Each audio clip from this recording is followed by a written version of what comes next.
unang pananalita tungkol dun sa sabpina nila. Kasi ang sinasabi namin, ang gusto nyo lang namang i-establish ay yung identities namin. That was part of the deputization of the Ombudsman. Kaya yung mga 18 Marines na nandun din sa loob, nagbigay na ng ID sa babae. Government-issued ID.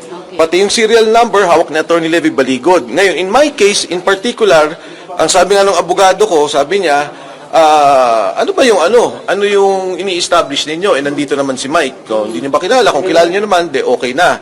Hanggang doon lang kasi yung limitasyon ng subpoena na binigay ng Ombudsman sa NBI. Attorney Topacio? Yes, oo. Kasi alam nyo, itong kinakataka ko nagulat ako. Kasi kami naman nag-cooperate. Di ba sabi ko, out of respect to the institution, may subpoena, pumunta kami.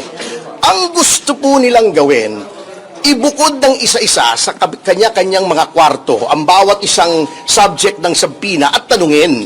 Hindi po pwede yun. Now we are trying to get statements na maaring self-incriminatory. Maari kasi I insist, wala kami tinatago. That papasok na yung right to remain silent dyan. Kasi, with respect to the Marines, ayoko naman pangunahan si Atty. Baligod, pero yung sinasabi nila, with all due respect to our NBI friends, na hindi daw custodial interrogation yon, titignan daw nila yung credibility.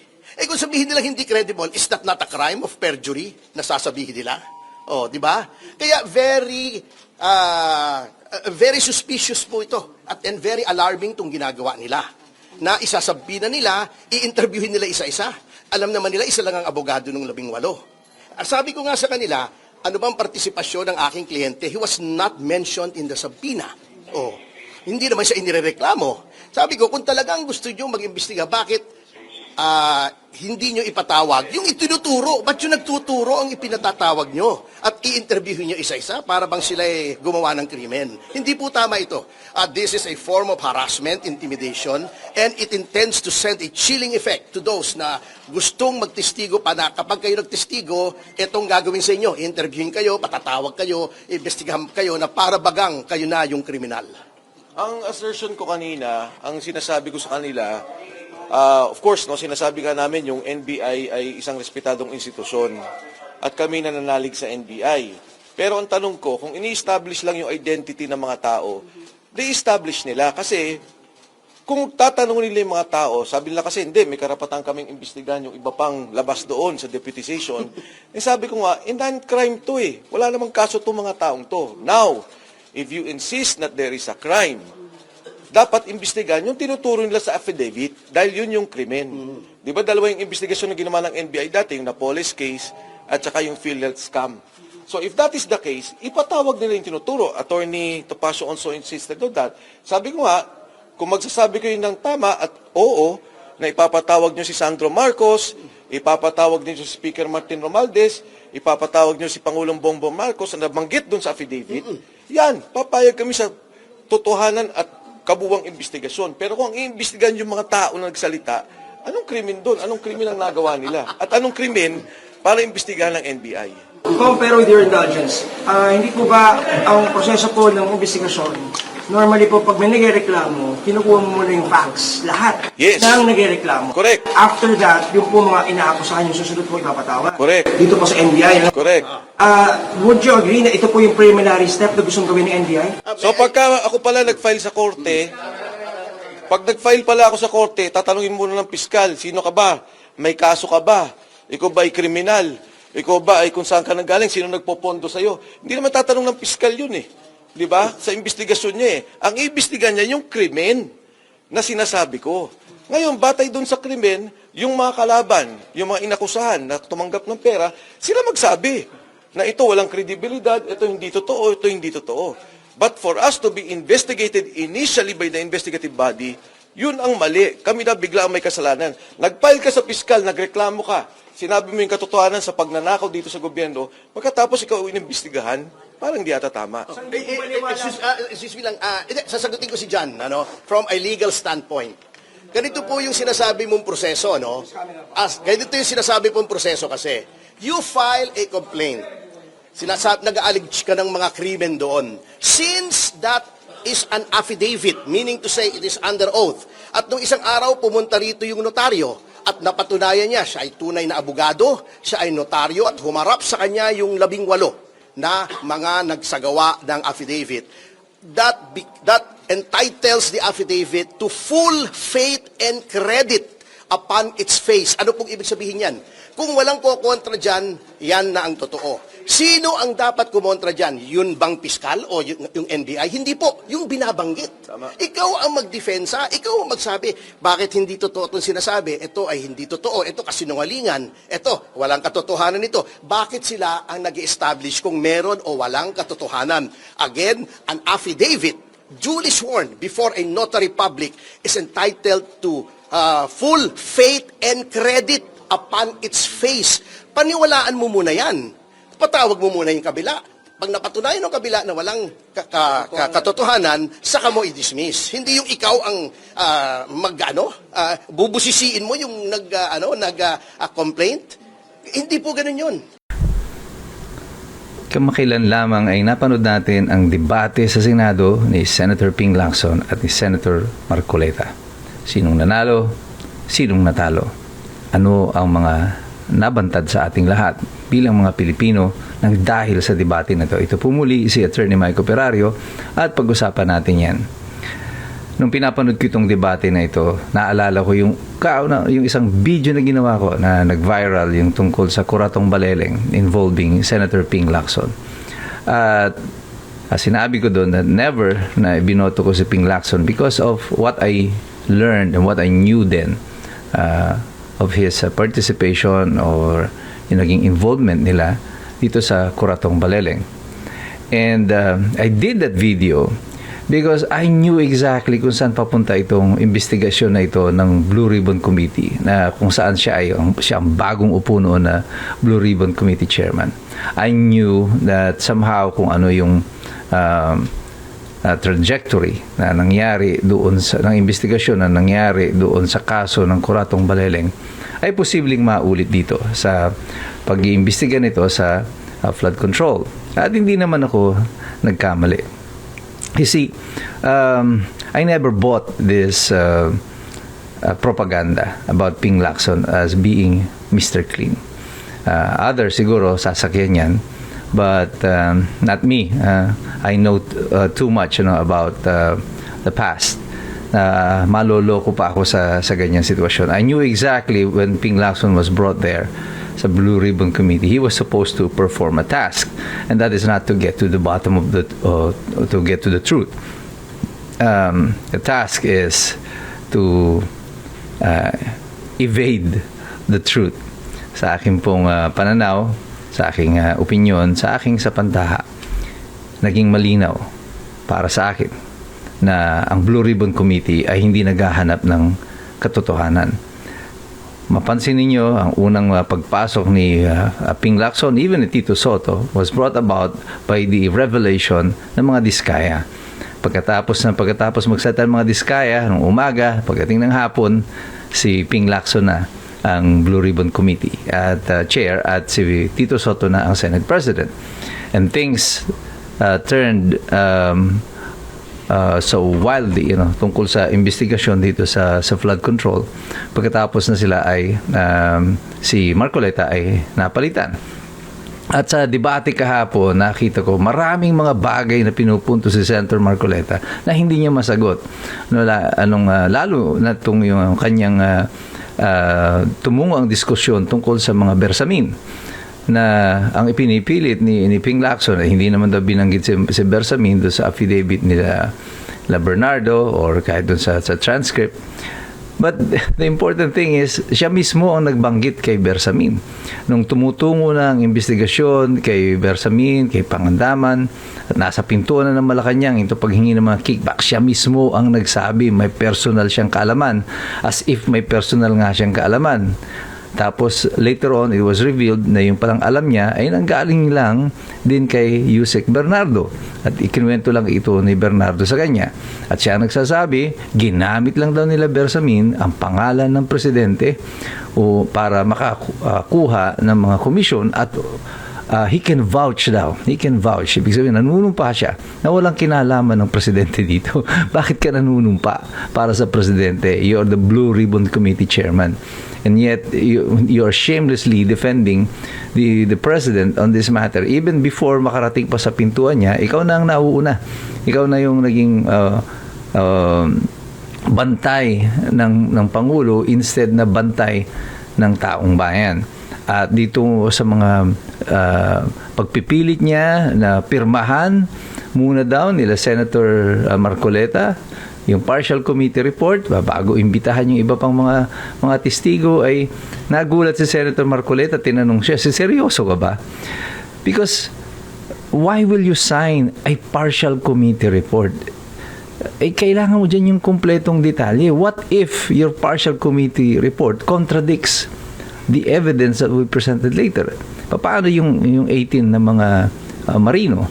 At sinabi na ni Ping Lacson, ayaw niyang imbestigahan itong mga marino, hindi siya interesado dito sa mga marino.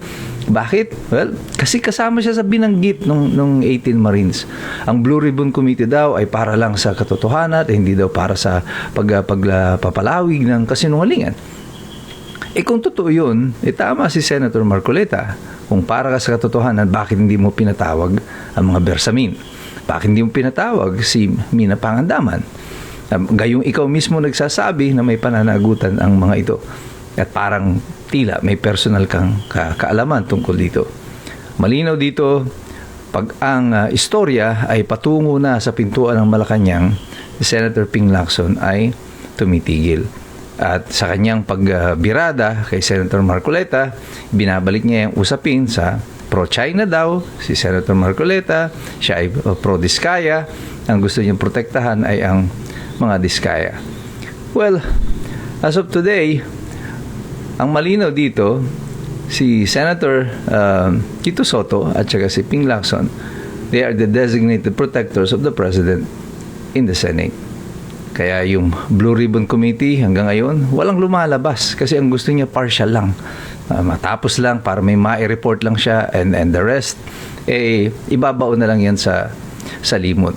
Kaya hindi yan maipasok-pasok pa nila o maipapapirmahan niya doon sa mga senador. Ayaw din naman pirmahan ng mga senador yung partial committee report na ito. One thing that we must bear in mind na pag-isipan ng bawat mamamayang Pilipino is that there are certain truths that are already established. Number one, ninakaw ang pera ng taong bayan. Number two, ang flood control project pa lang, umaabot na sa loob ng 3 taon, about 1.4 trillion pesos. At presumably, a large portion, if not majority, of that fund ay ninakaw. So, ang pinag-uusapang nakawan dito ay daang bilyong piso. At kung susundan natin yung kwento ng mga 18 Marines, it's about 805 billion pesos. 805 billion pesos ang ninakaw. Isipin nyo ito. Kung ikaw ang nagnakaw ng 805 billion pesos, gaano kalaking bahagi ng 805 billion na ito ang pwede mong gastusin para pagtakpan yung pagnanakaw mo? At kung ikaw naman ang nagtatakip dito sa pagnanakaw na ito at alam mo kung gaano kalaki ang ninakaw na salapi, papayag ka ba na ang mapupunta sa'yo ay mga barya-barya na lang? Hindi ka ba magdidemand ng malaking bahagi na rin? Kaya ako'y naguguluhan noong itong si Ping Lacson pagkatapos magsalita ng Pangulo sa kanyang SONA at sinabi na yung kanyang mahiya naman kayo speech. Ang tugon agad ni Ping Lacson is that, Mr. President, we've got your back. Na parang, nasa likod mo kami, Mr. President. Anong ibig sabihin nun? Nalilikuran ba niya ang Pangulo? Kung kahit na saan man mangyari o ano man ang mangyari dito, saan man dalhin ng ebidensya ang usapan, lilikuran pa rin niya ang Pangulo. Maaring yun nga ang pakahulugan nito, si Senator Ping Lacson lang ang tunay na nakakaalam. Pero ako ay nais ko magpahayag ng aking pasasalamat at paghanga kay Senator Marcoleta sa kanyang tapang na pinakita, sa kanyang dunong na hindi siya napaikot-ikot dito sa Senado. At kahit mahusay talaga at talagang napakainam na ang bawat mamamayan, tayo rin ay nagsisipag-aral, kagaya ng ating mga senador, kagaya ni Senator Marcoleta. Kasi alam naman nating lahat, mahirap talagang makialam ang taong walang alam.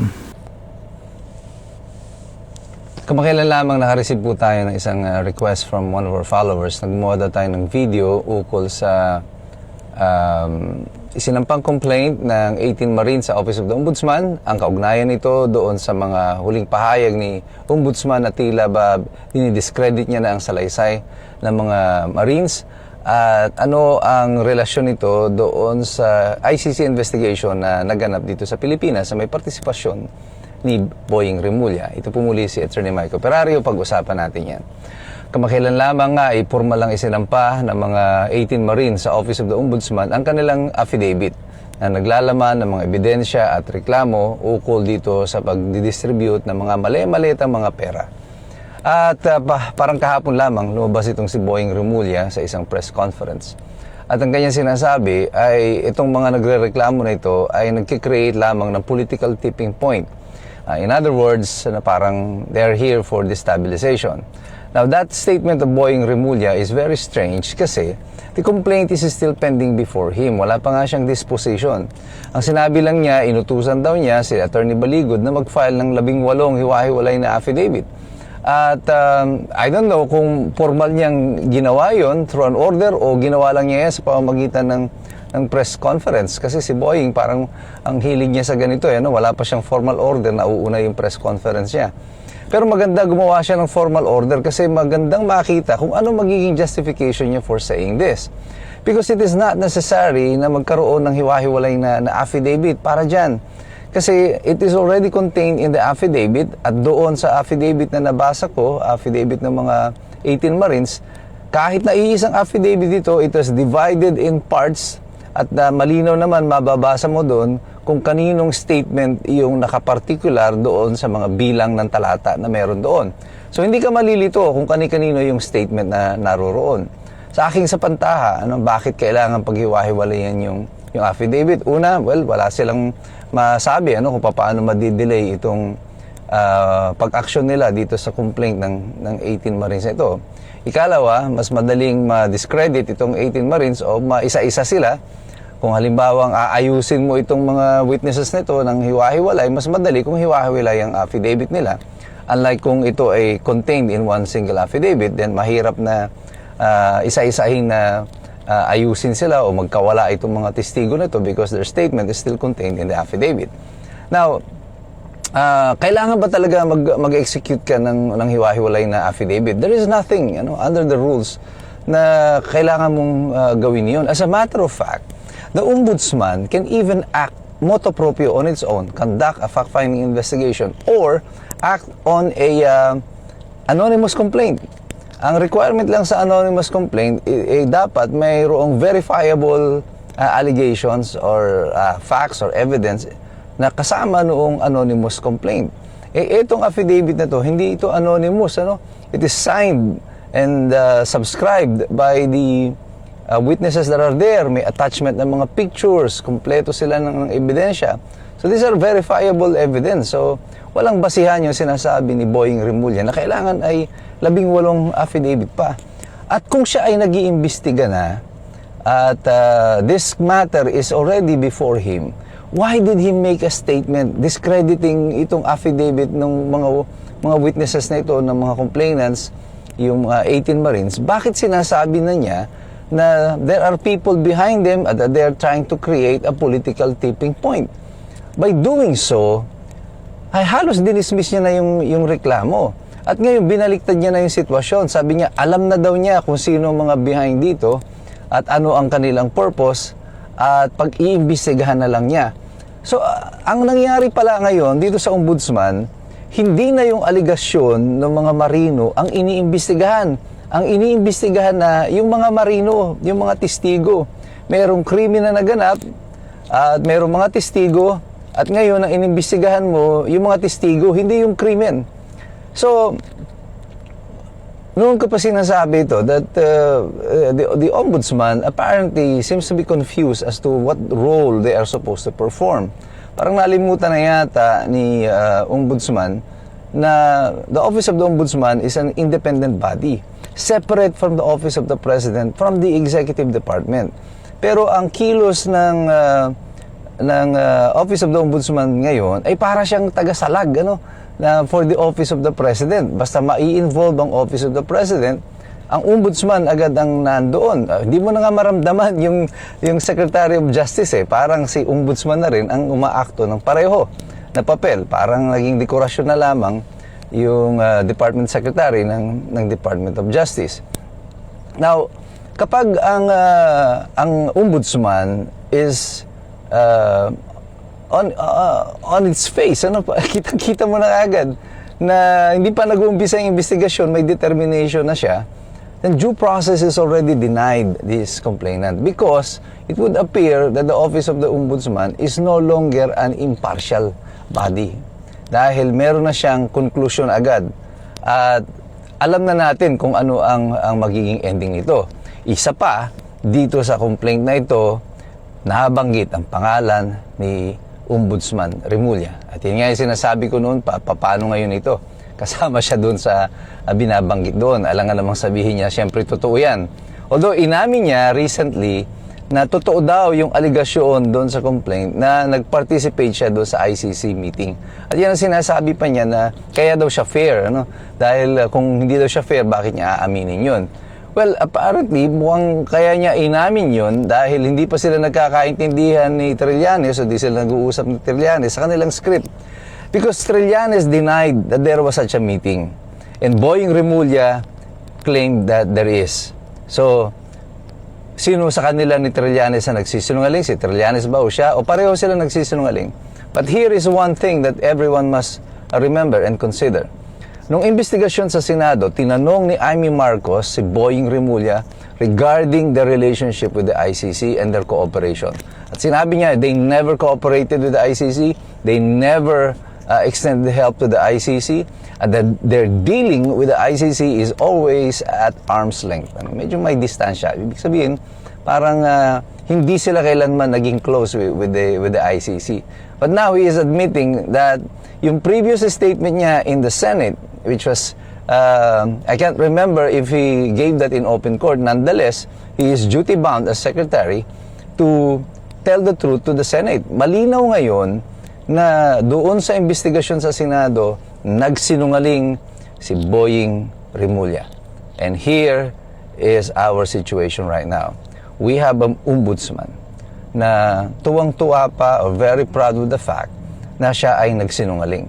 At ngayon, parang sinasabi niya lang sa atin, so nagsinungaling ako, so what? Diba?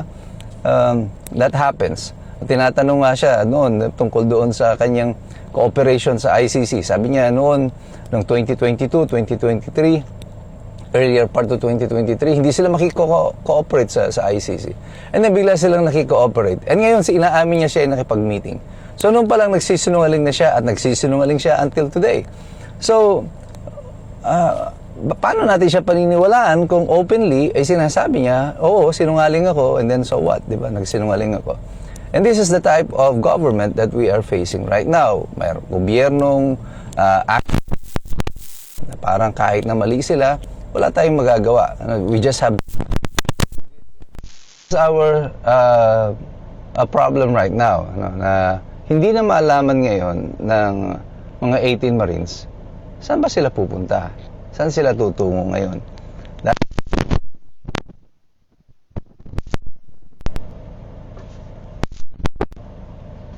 Ang mahalaga, hindi tayo bibitaw dito. Patuloy tayong magpa-participate sa diskurso at patuloy tayong mag-i-inform ng mamamayan.